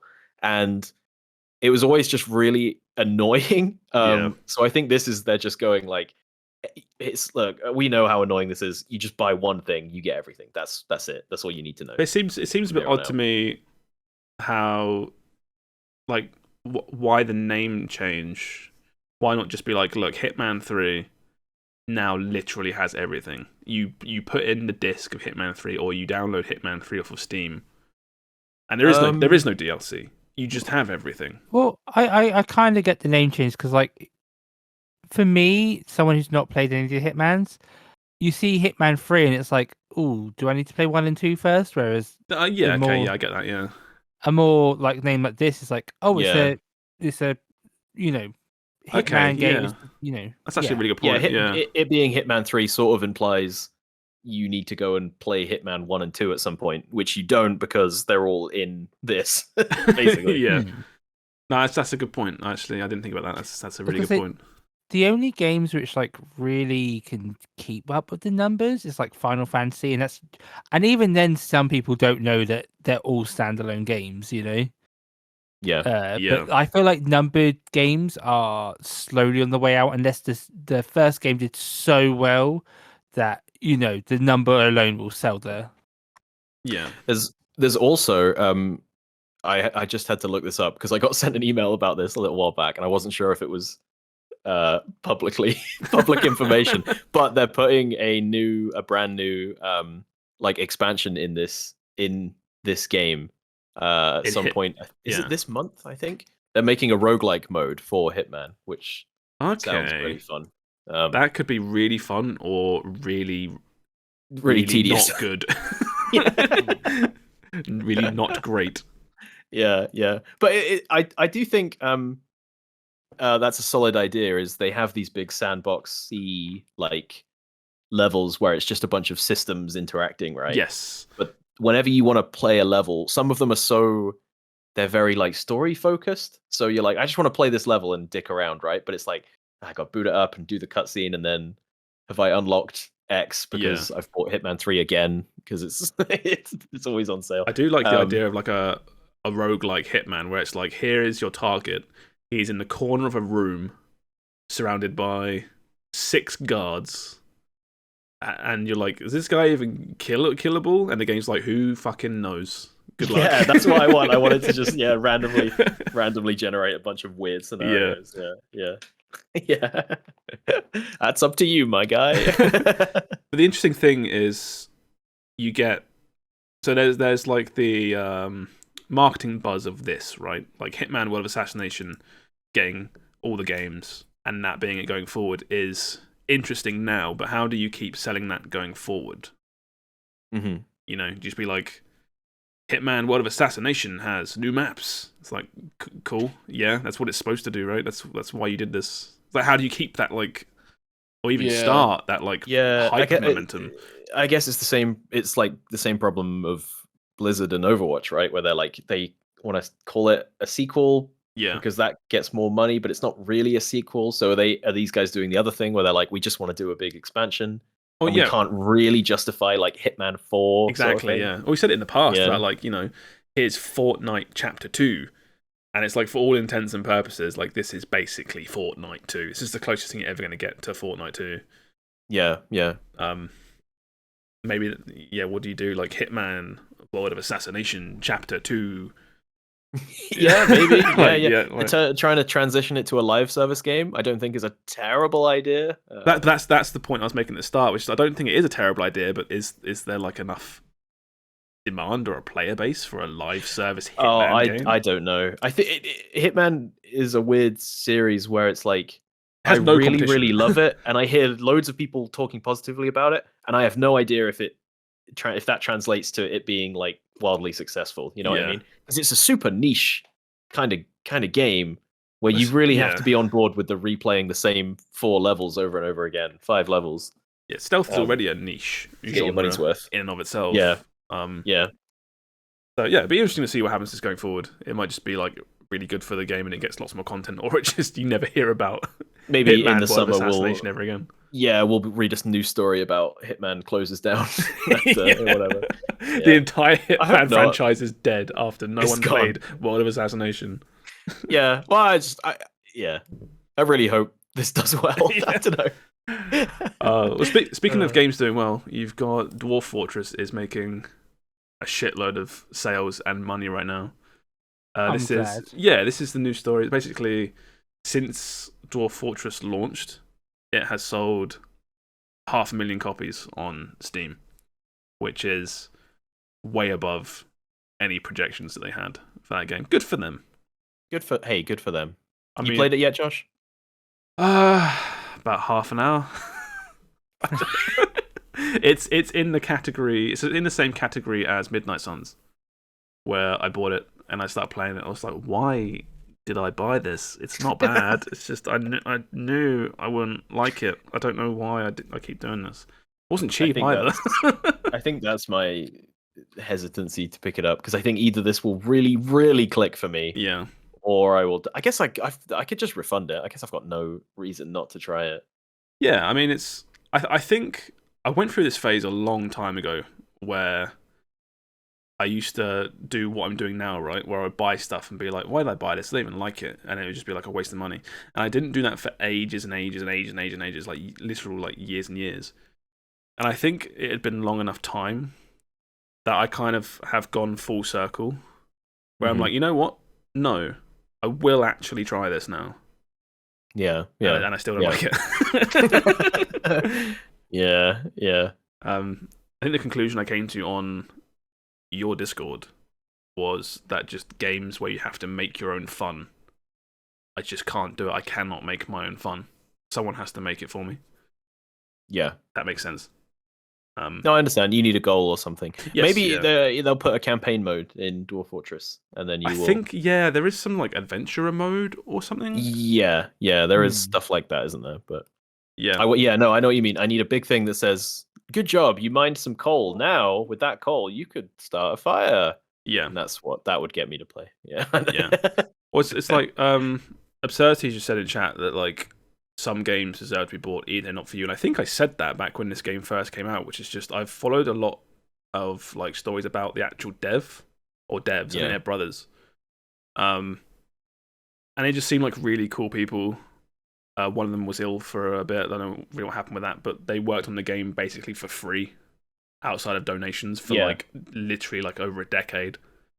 And I think I said, even if I buy this and hardly play it, like at least the money is going somewhere nice. That guy gets to keep doing his thing. Exactly. Which is not terrible. Yeah. Has anyone else here got this? Or is it just me right now? No, I think it's just you. Yeah, I was gonna say it's like I hearing the story about it, I was like, I would like to get it, but like 35 quid is like 25. That's still a lot. 25. This is too sandboxy even for me. Really? Yeah. Oh fuck! I bought a game that even Sam won't try. Like this is a stage past RimWorld for me. This is the inspiration behind RimWorld, right? I think I read that somewhere. Yeah. I think a lot. Just this whole genre is Dwarf Fortress is kind of the granddad of them. Yeah. It's like it's too much. I thought I'd try this and give it a go, and maybe the not having ASCII art would help. And then there were people I was talking to on Discord that were really into this and also really excited, and it kind of like built up the hype for me. And then after this came out, those same people are like talking about ASCII art games on Discord, and I was like, oh no, I was never gonna. I was doomed from the start. Got tricked. I've been tricked, literally. But yeah, like just to bring the story back around, like selling 500,000 copies when I think they expected like, I think it was like 100 and something thousand in 2 months, whereas it's been like 500,000 in a lot less than that. Like, good for them. They're, Yeah. It's actually doing well, which is good. So that was the Dwarf Fortress one. You've got another story, which is not really a massive story, but just a little update. Bethesda reiterating that Starfield is definitely coming in the first half of this year. Bullshit. It's weird, right? Because you're right though, because it feels like a game coming out within the next 6 months, a massive game, and still not having even a concrete month is like, it just feels a bit sketch. Especially a Bethesda game. Yeah. Did they specify this year or this financial year? Of this year. First half of this year. So, half of a year. Yeah, the year starts when we say, by the way. Bethesda reiterates Starfield will release in the first half of a year. Yeah. Of a year. Of a year. There was because it can't come out in July, right? That's suicide. So it can. We're already limited to June. Oh, don't release it in June, for fuck's sake. June's already insane. I was talking to someone at work just about releases, like, middle of this year. It's mad. You've literally you got Breath of the Wild 2, Street Fighter 6, Diablo 4, and Final Fantasy 16, all within I think 3 weeks to a month of each other. Like, what the fuck? At least one of those is going to get delayed. Oh, and yeah, it'll be yeah. We just need an extra bit of time, but it'll be like not this month. The game, it's the video game equivalent of like chicken. Like, who's gonna pull the switch first? Who's bowing out of the race? Imagine if they all did it at the same time. Everything gets delayed for no reason. It's just like, now July is suddenly the month. Yeah, and then nothing comes out in June. There was a really funny part of this article, if I can find it. It was apparently Todd Howard saying they're working with Xbox, the top engines of Xbox, to really make the game sing on console. And just I think my face when I read that was just like, oh, shut up. Like, your games have never run good on console, shut the fuck up. It's Todd Howard sitting there being like, this game will definitely run really well on Xbox consoles. It's like, no, it won't. Don't lie in my face again. But yeah. So. Okay, this is what I was looking up in regards to the first half of the year. This is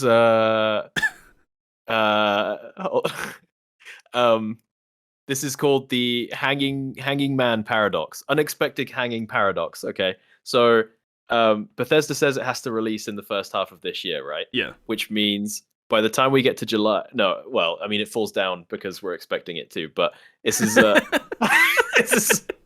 there's the paradox of a judge tells a prisoner he's gonna be hanged next week, but it'll be a surprise to the prisoner which day it is. So the prisoner reasons that it can't be the last day because he would be expecting it. Which means if it can't be the last day, it can't be the day before that because he'd be expecting that. Which means it can't be the day before that, and then the judge hangs him immediately. So from that, I'm going to guess that Starfield will release tomorrow. Yeah, from that, everyone listening, open your Xbox app right now, Xbox Game Pass. It's already there. Starfield has been installing whilst you've been listening to this podcast. My head hurts. God damn it, Todd Howard, you've done it again, you son of a bitch. Wait, I got that completely wrong as well. That was all just false. Look it up though, it's good. It's a fun thought experiment. I didn't want to admit whilst you were saying it that it made no sense. No, well that's why it's a paradox. I was supposed to be confused. Checkmate. Damn it. Fuck this. There's no way that if this game releases in the first half of this year, it's gonna be shit. Bethesda games are always rough on launch. It's like, it is known.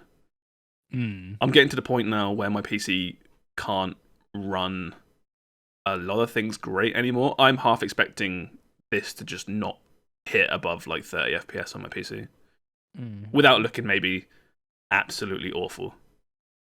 But we'll see. Maybe we can buy brand new RTX 4070 Ti graphics cards to make it run better. Your transitions this evening are doing good well. Lord, you've been practicing. We're doing good. This is a new year, new me kind of thing. Anyone have a spare 799? They want to lend me to get new graphics cards? I'm not going housing in this cost of living crisis. That's heating for like a week. That's fine though, because I need this to live, so I have to pay it. So, as someone who is graphics card illiterate, is this more powerful or less powerful than the other ones they just released, or the Nvidia ones or whatnot? What bigger number? So number go big. What was the bit? I thought it was like 40. They have comparisons to certain stuff here, so they actively compare this card to the previous gen, which is the 30 series. It apparently does Didn't they a lot come better. out though? Well, they come out. What was it like every other year? Oh, okay. The 30 series was like, it's like mid-pandemic, wasn't it? They launched those cards. It was really weird. Yeah, but what's the one that just came out that like everyone was like clamoring for? Okay. So yeah, the 4000 series has been out now for a little while, but what they do is they release these like intermediate cards. So there was like a 4070. I'm pretty sure already exists, right? But this is the TI version, which is a little bit different, usually more powerful, around-ish the same price. Okay. They used to do. It was always like the 70 and the 80, right? Which was the middling and then good. And then they started doing 60s and like 50s. They for fucked up more their own budget thing. versions. Yeah, they confused. And then now I don't know what the number convention is anymore, but it used to higher be number better. It used to be 60 was like the entry version. The 70 was like realistically the one that everyone normally bought. And then the 4080 was like the ludicrous money version, where it's like you don't need this. You don't need 5 more frames in Call of Duty Modern Warfare 3. Like stop. Yeah. I think that still kind of holds now, but they did some weird shit not too long ago where I think the 4080 was weirdly priced and then recalled because of like fire issues, and this whole launch has just gotten really confusing now. There's also a 90 series now too. There's a 4090. Yeah, there was a 3090, 4090, which is like they're like stupidly expensive. The 90s. The 4090 costs more than all 3 major consoles at once. Yeah, it's insane. A 4090 card. You could comfortably buy a PS5, an Xbox Series X, a Switch, and then have enough money left over to build a fairly middling PC. Nvidia with the cost of one graphics card. Nvidia GeForce RTX 4090 can be yours for £1,600. It's crazy. The PC I'm currently on, in its total, was less than £1,600. Yeah. What I find crazier is that it's out of stock. Like, oh yeah, some of that will be like scalpers though as well. Yeah. Because what you tend to find is these like the Foundation editions, the first ones they launch with this, like, they look like this. That's the RRP, right? So there'll be other versions of it that cost more than that because they'll have like better cooling and stuff like that. Yeah. PC building can get really complicated really quickly. But yeah, I'm in a really weird spot with my computer right now where I think like last week I was really confident. I was like, I'm going to upgrade my PC this year. Like, completely. I'm going to get a new PC. Like, fuck it. And now it's just like, the PC that I would want is going to be like $2,000 to $3,000. Yep. It's like, oh. I don't think it will. It's just the graphics card. The other bits you can get slowly one at a time. I suppose, yeah. And they don't, like, because I upgraded, I got the best CPU, and that was under 200 quid. Is that AMD CPU, or did you get Intel?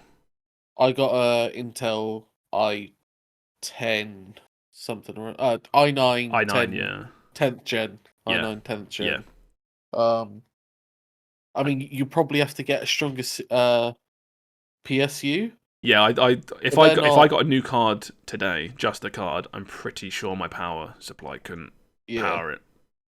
But I'm not 100% sure. I'd have to double check what I've got. But that's one of the big things that's between what we've got, Will, which is the 1070.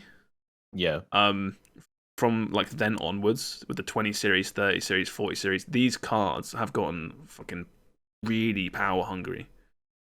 They just take so much power now.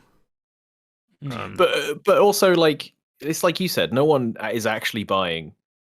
No sane person is actually buying a 4070 or a 4090. Like, And now there's plenty of much cheaper 30 cards that will be absolutely fine for you as a 1070 owner.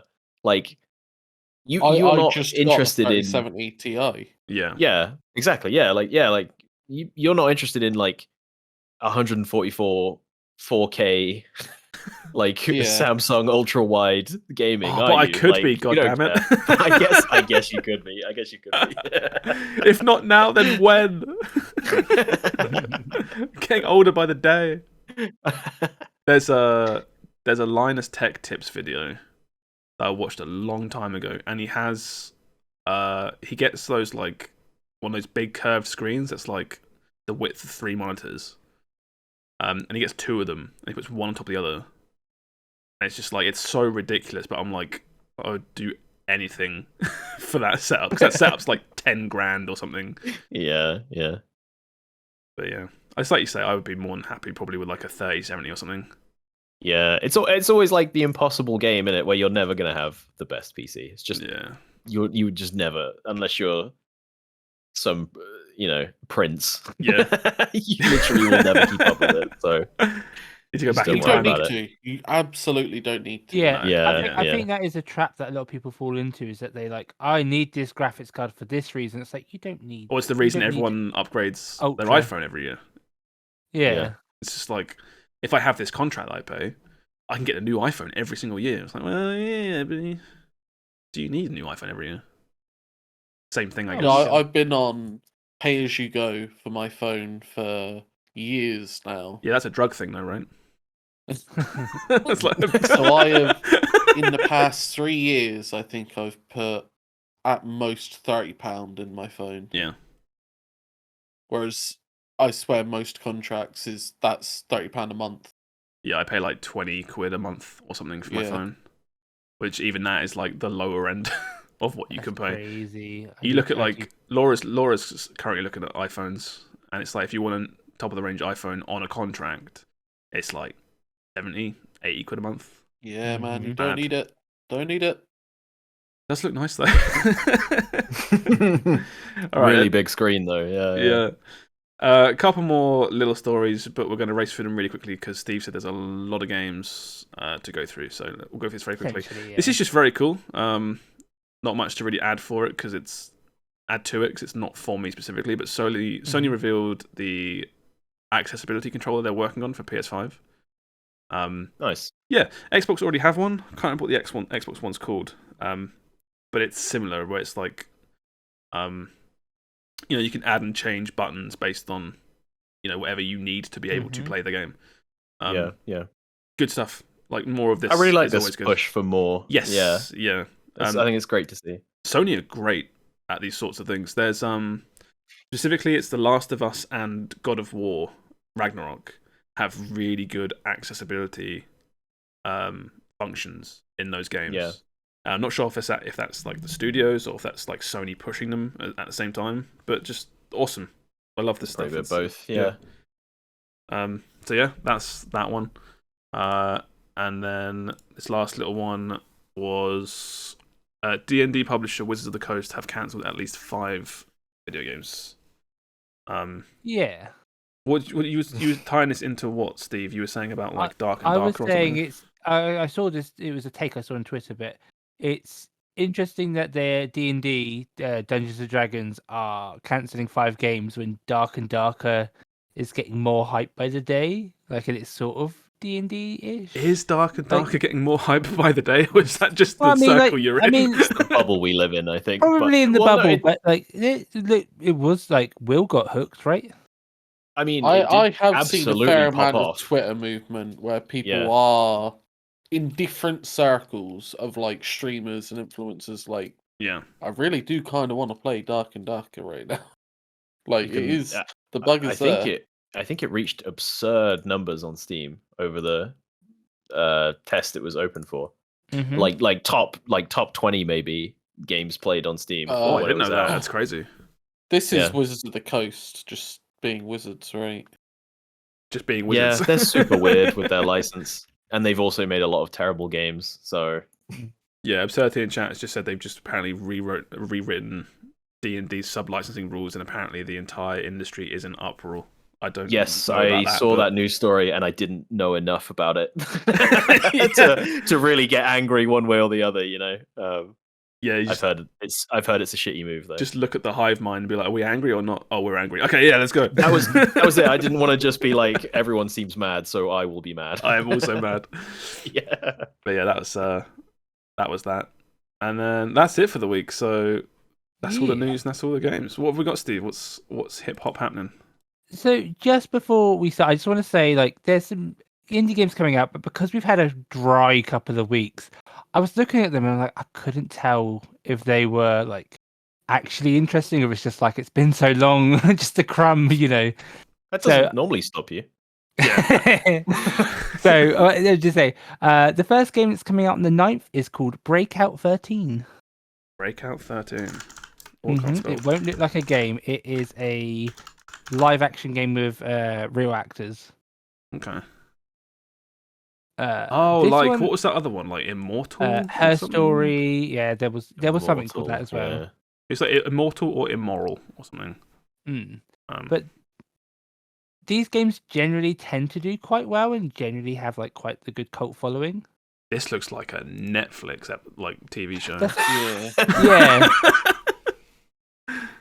But yeah, I thought this like these types of like live action games with real actors generally do quite well. Yeah. Like even if you think of Super Seducer, that has its following. Oh, how does that game keep getting mentioned as more time passes? I think we talk about Super Seducer more than anyone else on the internet. I don't talk about Super Seducer. You can't stream it, right? It's like bannable offense to stream that I'm game. not sure, but people have streamed it in the past. Oh, they did, yeah. Then it got removed because people were like, "What is this like incel garbage on the front page of Twitch?" Yeah, because it's like you don't play that game to actually get the correct answers. You play that game to pick the incorrect answers and see inappropriate things happening. Yeah, to watch this man say something horrible to this woman. Oh, isn't that hilarious?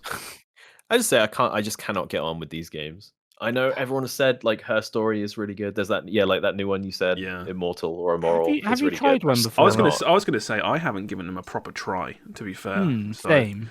I like visual novels and I like puzzle games and stuff. So there's no reason why I shouldn't like this. Yeah. But something in my brain just says like this is Netflix garbage, even though it's obviously not. Yeah. Something in my head is just like, mean. Yeah. Whilst I'm scrolling through Netflix, this starts playing a trailer for this or something.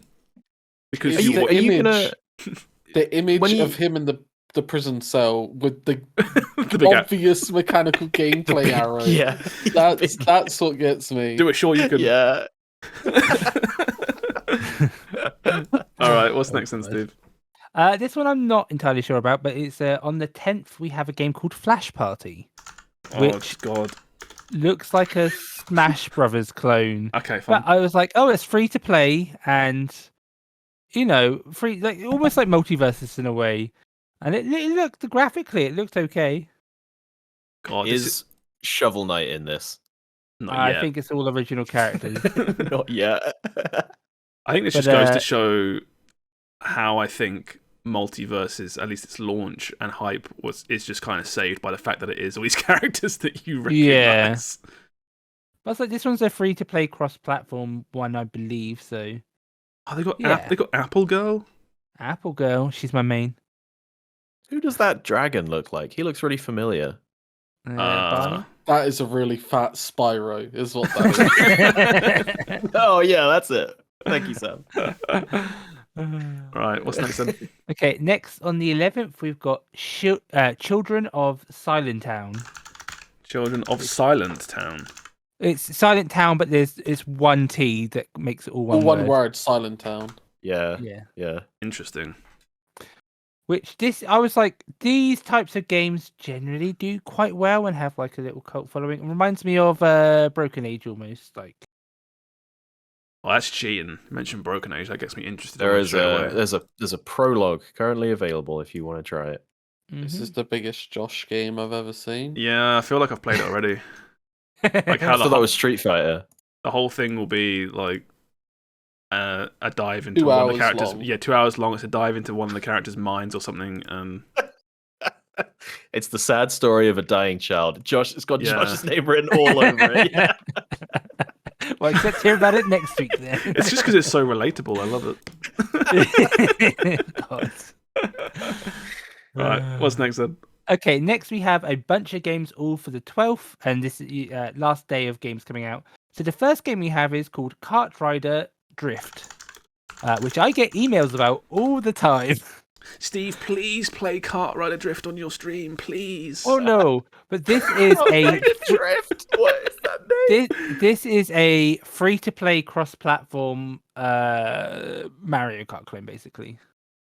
That's Cool. like if you got a bunch of like F1 related words, threw them all in a Scrabble bag, and then just like poured it on the table and grabbed the first three you saw. The thing is that there have been like online kart racing games before, but there's never been like a decent free-to-play one, right?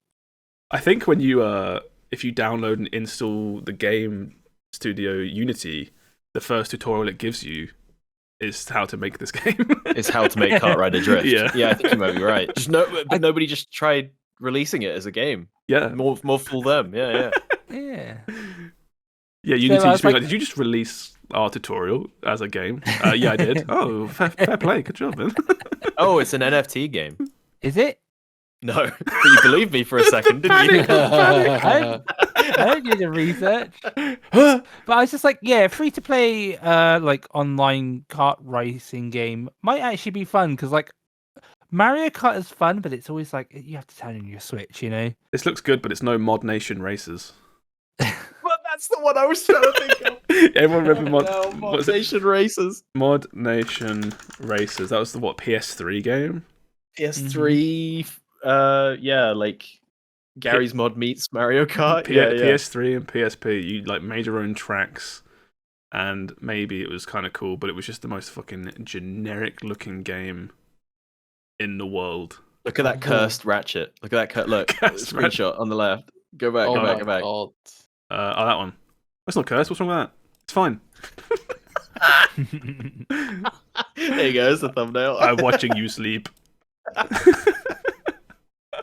So yeah, this is Ratchet in. Did you say this is Ratchet in Kart Rider Drift, Steve? I'm confused. Didn't say anything. Anyway. Okay, next game I thought looked like a bit like a Will game. It's called Lone Ruin. Like I'm never sure like how to take when Steve says it looks like an X-person game. Yeah. I'm never sure to. Is that an insult? Is he? So this is a furry visual novel. This one looks kind of like the Crow Hyperlight game. Drifter. Hyperlight Drifter comprised with Death's Door.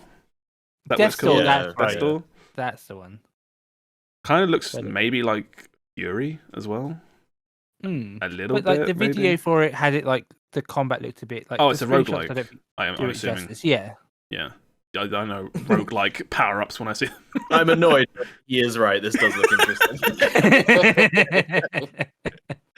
It's so purple. Could have just said this game is like Hades, to be honest, because that's all I see when I look at it. It's just going to be Hades, that gameplay loop, isn't it? Yeah.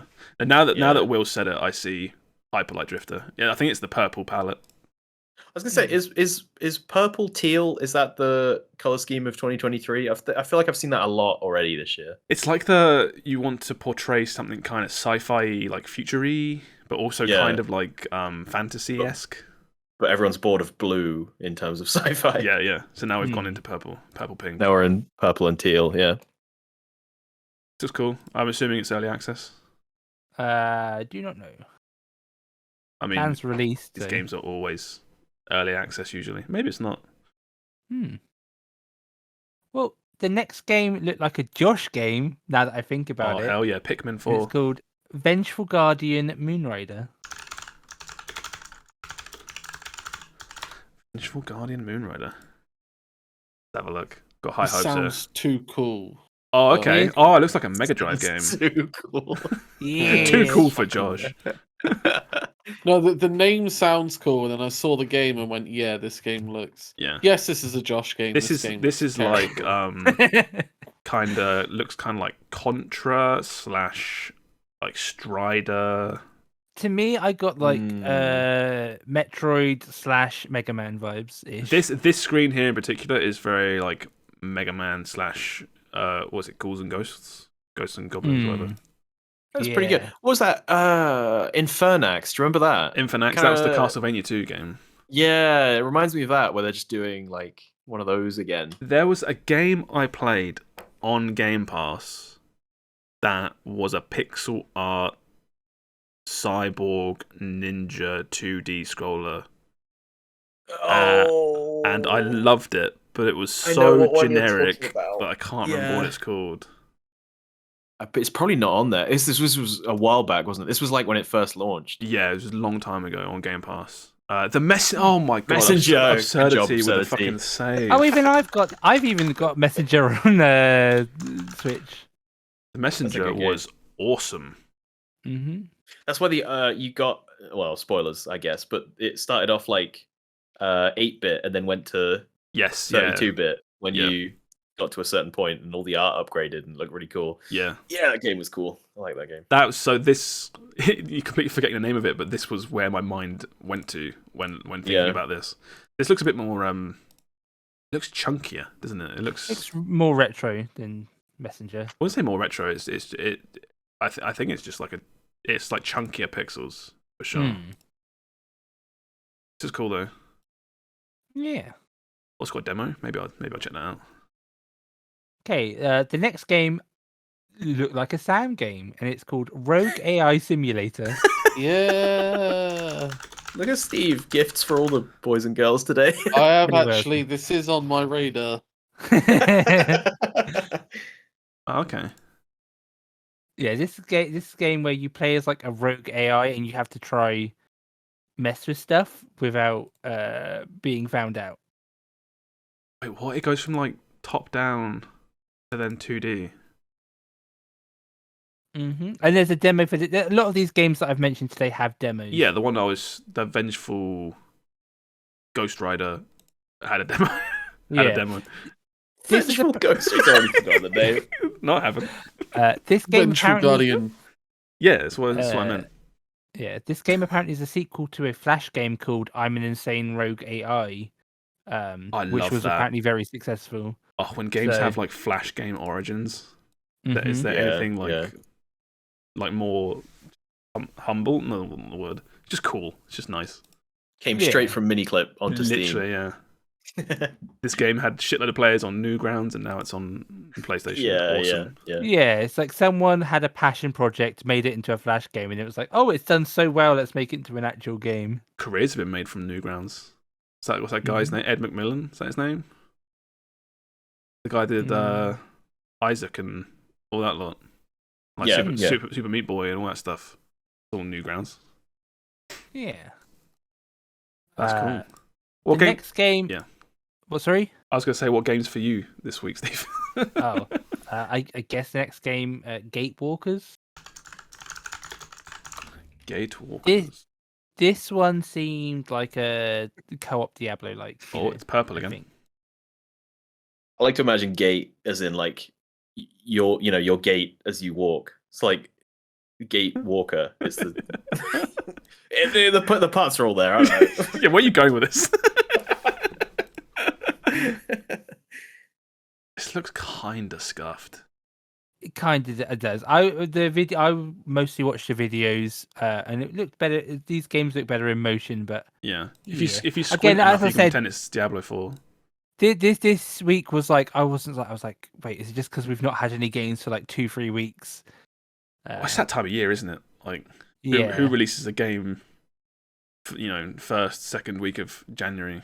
I guess A2 Softworks do with Gatewalkers, but other than that, the final game that I was going to talk about is actually the biggest game probably, and it's called One Piece Odyssey. Oh shit, that's out. Comes out on the 12th. Yeah. This one is probably only going to like appeal to anime fans, but it is like a big open world RPG for. Yeah, this has been had the marketing ramp up for ages. I've heard about this a few times. Mm-hmm. Is this another Dynasty Warriors one? No, it's like an open world RPG, I think. right. Yeah, this game is, even if you're not like a anime fan or a One Piece fan, if you like open world RPGs, this one. Yeah, I remember now because there was certain trailers where it showed like the battles, and I was like, "What the fuck? This is just Dragon Quest." Like straight up, like fighting. In chat. Yeah, like fighting like slimes and like shit like that. I was like, "Hang on a minute, this is just Dragon Quest." But yeah, so this will be like the big JRPG. For this week, and yeah. I always like these sorts of games because it's like I'm not going to play this unless you know it's miraculously like 1,000 reviews that are 10 out of 10. I'm not going to play this. But there'll be like all the One Piece fans that just get like a good game based around a franchise they really really like. Yeah, because that doesn't happen very often. You know, you don't get decent anime games usually. Yep, unless you're like Dragon Ball Z or Naruto. And it's like when you might get one. It's like when that one Berserk Muso game came out, and I was like, "Fuck yeah, this is a 6 out of 10 game." That is now just like 8 or 9 out of 10 because I just really liked Berserk at the time. Yeah.